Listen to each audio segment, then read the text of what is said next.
Hi everyone, today is a very special day.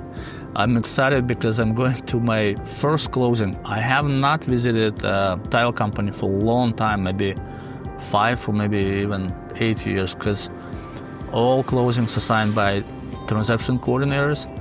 And today is a special day because I'm buying my first company. It's a roll-up. I have known the guy, Jason, for a long time. We have a lot of trust, and today we had a really early day. I got up at 5:30. At 6, I was on the phone with an attorney, and we still last minute, but the documents got tweeted and updated to make sure that everything is ready. And we're driving to the closing, and hopefully the docs will be there ready. I see that the banker's texting me, but I'm excited about this roll-up. Why roll-up is a great opportunity for the seller. Jason is doing about 30 to 40 deals every year, and to grow the company, it will require to bring a lot of capital, additional credit from banks. You have to bring new employees, invest into infrastructure. We already have infrastructure, and we have capital, so we can take his company and help him to grow, and we roll it up. He will be using our infrastructure, and he's going to work for the Homestead Road as a director of business development and focus on franchise development and future roll-ups or merger and acquisitions. I'm very excited about that. And for us, why are we buying? Because we are consolidating a very fragmented industry. And the good thing for Jason also is he gets some cash up front. He gets earn-out, so that means that his payment depends on how successfully we are converting his leads and generating revenue. And he will get a share in my company, Homestead Road, and that share potentially might be many times more what he gets, like his cash portion, because the goal is to use the arbitrage. And if we buy his company for a smaller multiples, when he's part of bigger company, his share on day one, it worth much more, because our company valued at 7 to 10x, and small company probably valued 3x. So that portion on day one, when he moves the capital of his company in my company, he already makes profit. And 70% of his success, financial success, will depend on how successfully we are growing Homestead Road and buying other companies. So I'm excited about this. We will show you from the deal room. The documents, I'm pretty sure they should be ready, or maybe even attorney is still working on the docs, but the closing's in 20 minutes. And like always it happens, last minute changes, attorneys back and forward, sending the documents. But overall, I think it will be a positive and exciting experience. The wire already hit the title company escrow account, and we're super excited and looking forward to have a closing.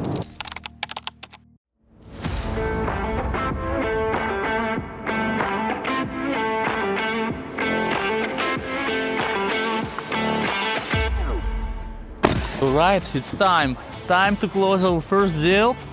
I am super excited because it actually took us 4 years since I wanted to buy a company till we actually buy a first one.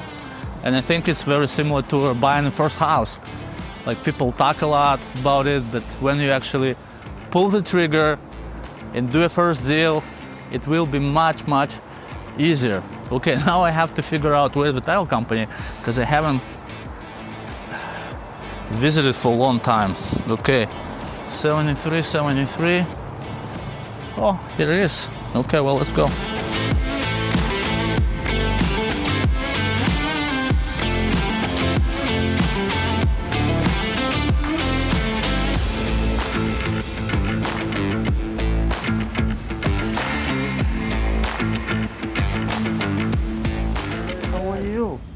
it going? How are you? Oh my goodness.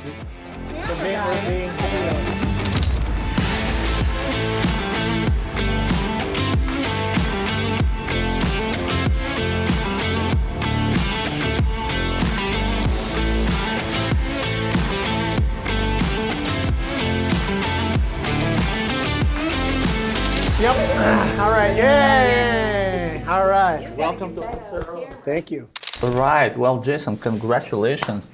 Thank you. Yeah, we're I'm super very excited. excited. Chantal. Yep. Yeah. Yep. We're very excited. All right. We just had the closing, and I think it's a really, really good partnership going. So, Jason, tell me a little bit why you decided to roll up Homestead Road. Yeah. What was your reasoning? Kind of like I was mentioning before. Now, I've got a ton of experience, but it is all a couple different things. When you're a small business owner, you're wearing a lot of hats. It's impossible to expect everybody to either like something or be good at something or enjoy what they're doing when it's that broad of a scope. My favorite part of the business is kind of what we're doing right now. Meeting with people, talking with people.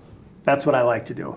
Not a humongous fan of the busy work, paperwork and dotting your I's and crossing your T's and stuff like that. In that, unfortunately, when you're a small operator, that's part of it. And not a ton of systems in there. It's kind of a fly by the seat of your pants kind of situation. It's a lot of fun. There's a lot of flexibility and freedom, opportunity to make a lot of money, but it might not necessarily be the highest and best use of what your particular skill set is. If you have a superpower, so to speak, you might only be spending 10% or 15% or 20% of your time in your superpower, while the other 80% is all the other things that need to get done in a small business. So I would say that that's the one of the main reasons. The other main reason is, in order to scale, you need to be organized. You need to have systems in place. Smaller operators don't have the personnel or the capitalization in order to have that.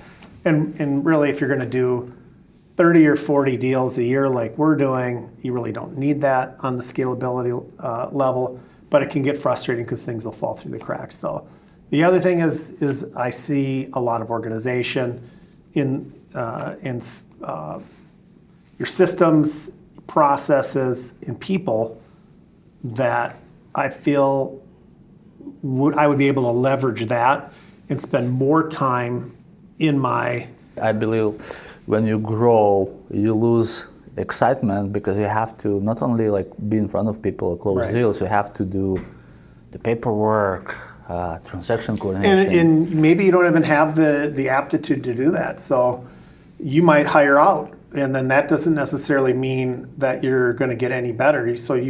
I happen to be okay at QuickBooks and doing the paperwork. I am competent at it. I can get the checkbook to balance to the penny. I just don't like doing it. But what would be even worse, and I know of people that have delegated that part of their business to somebody who also wasn't competent, and they didn't know that, and found out after the fact that the person was embezzling money or misappropriating funds or miscalculating taxes, only to find out years later that the IRS audits them, all their books were off, and now they just created a huge mess. And so we haven't had any issues like that in 23 years, but it's possible too. So there's a lot of things that are beneficial about joining a large organization that has that infrastructure already in place. Yeah. So.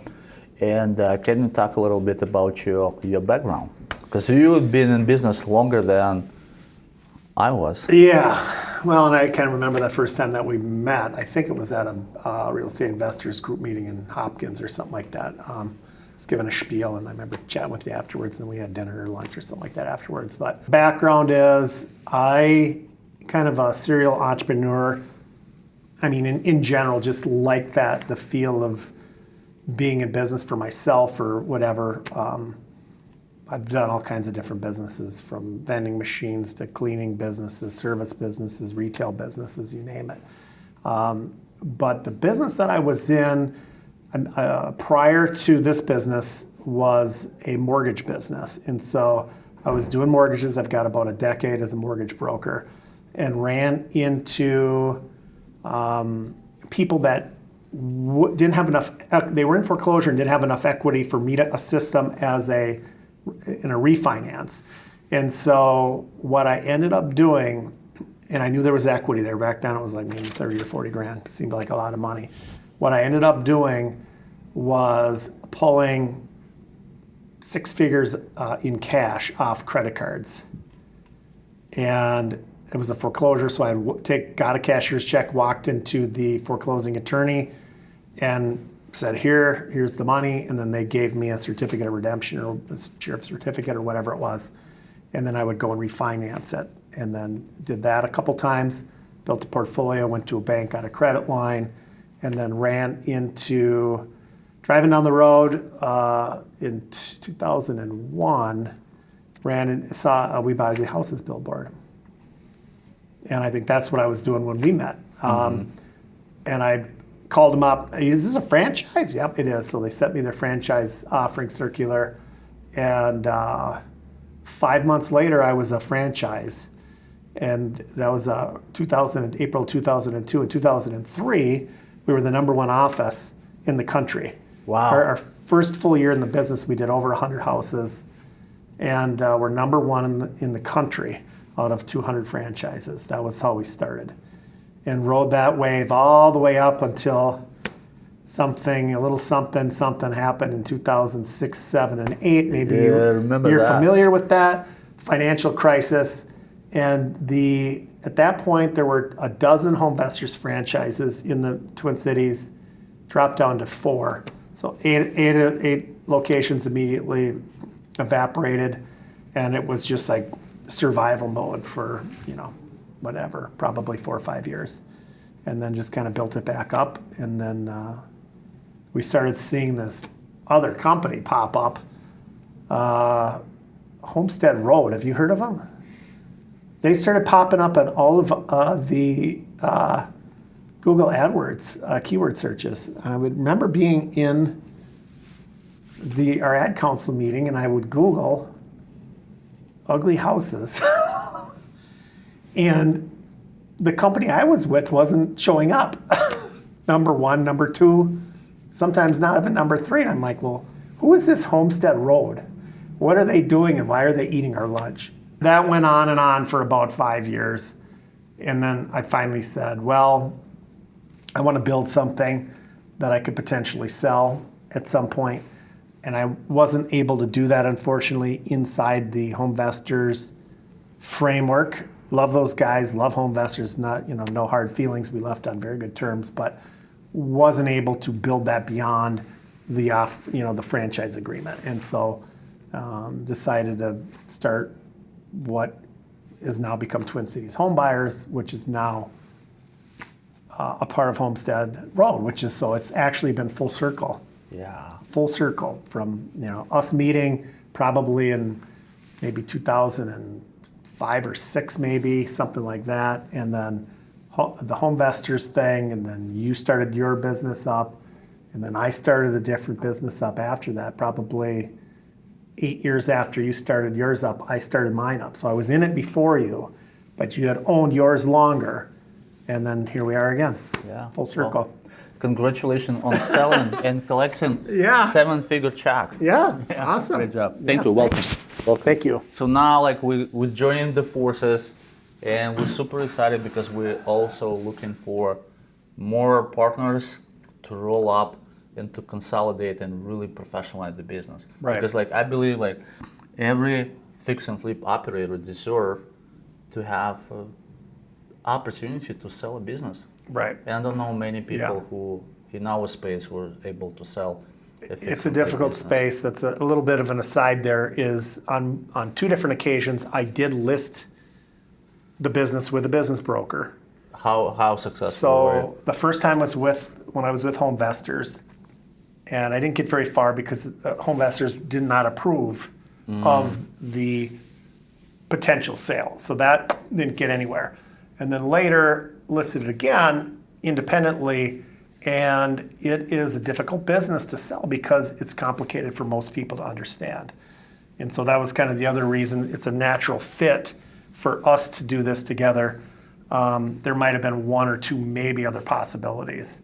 As far as for a small flipper to be acquired by another company that knows the flipping business, it's a difficult ask. And so I think the most natural fit was Homestead Road by far. Okay. Well, we're super happy and excited, me too. and we welcome to the family. Yeah, thanks. All right. Well, we just closed on our first deal, and the seller, a good friend, Jason, is going to join our forces. I'm super excited. Now it's time to have a celebratory lunch, and after lunch I'll go back to the office because I'm going to Miami tomorrow morning and still have to wrap up a couple meetings and wrap up the week. It was a very productive week in Minneapolis. Now let's go and celebrate.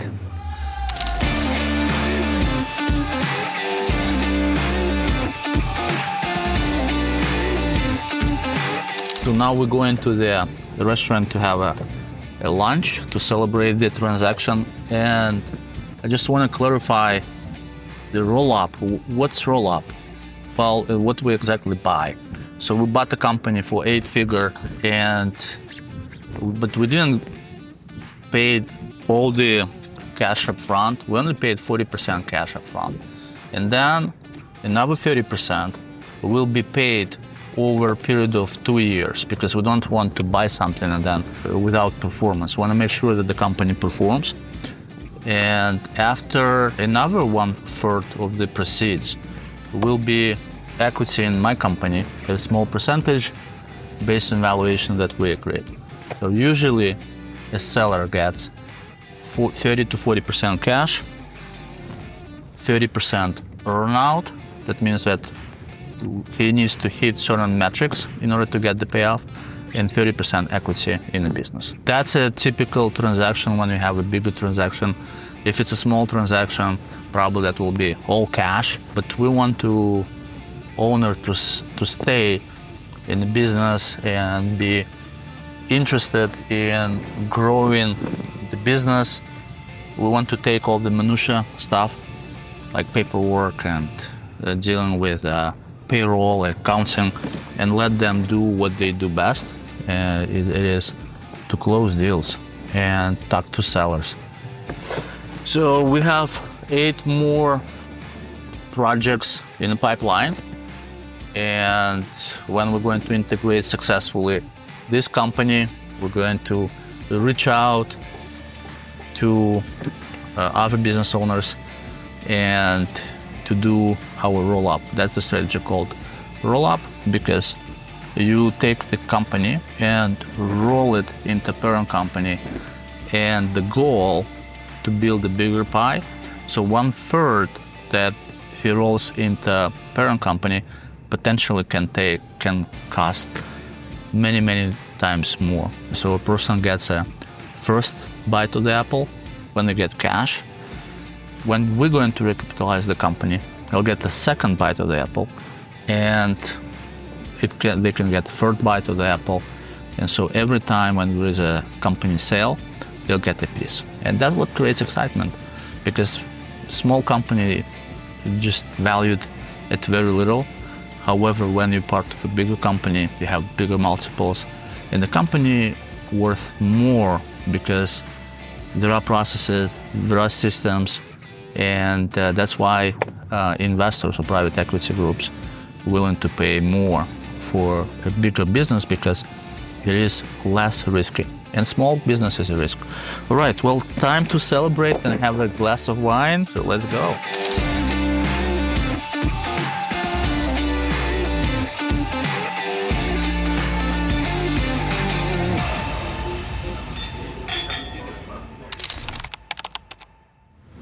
All right, it's Friday, 4/16. We just had a lunch to celebrate our acquisition, and I still have a lot to do.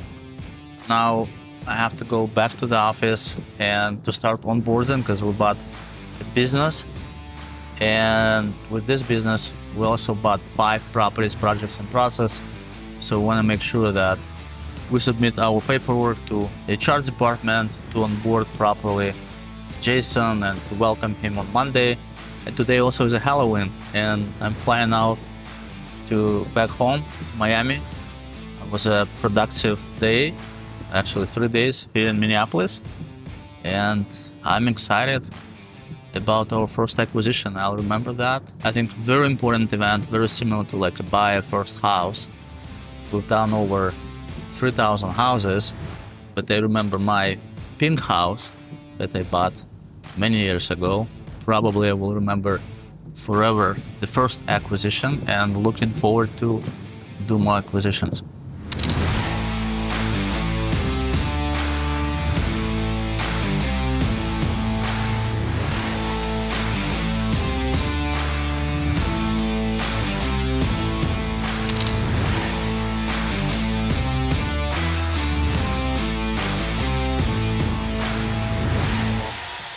Wow, it's 5:12.